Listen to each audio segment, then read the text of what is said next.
Hello friends, யாசவி சமையலில் இன்றைக்கி நம்ம பார்க்க போகிறது மஷ்ரூம் குழம்பு.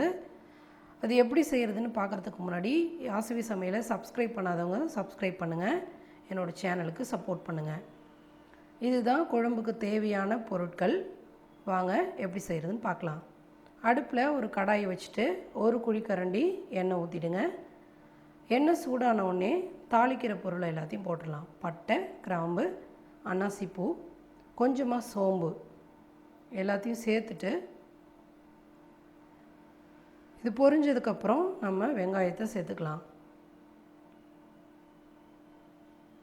வெங்காயத்தை எல்லாத்தையும் சேர்த்ததுக்கப்புறம்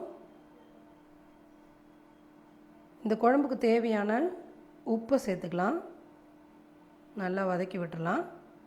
இப்போது நம்ம இஞ்சி பூண்டு விழுது சேர்த்துடலாம். சேர்த்துட்டு இதோட பச்சை வாசனை போகிற அளவுக்கு வதக்கி விட்டுடலாம்.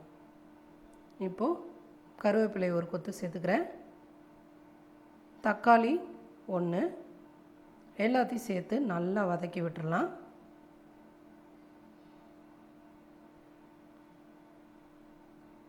எல்லாம் வதங்கினதுக்கப்புறம் நம்ம இந்த குழம்புக்கு தேவையான மசாலா சேர்த்துக்கலாம். மிளகாய்த்தூள் 2 டேபிள் ஸ்பூன், மல்லித்தூள் 1 டேபிள் ஸ்பூன், மஞ்சள் தூள் 1/4 டீஸ்பூன்.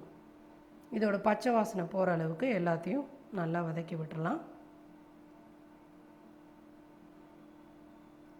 இப்போது மஷ்ரூம் 1 கப்பு அதை இதில் சேர்த்துக்கிறேன். இதையும் நல்லா இந்த மசாலா எல்லாம் இந்த மஷ்ரூமில் ஏறுற அளவுக்கு வதக்கி விட்டுடலாம்.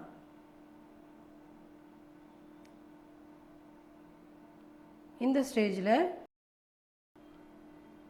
குழம்புக்கு தேவையான தண்ணி ஊற்றிட்டு இந்த மஷ்ரூமை வேக விட்டுடலாம்.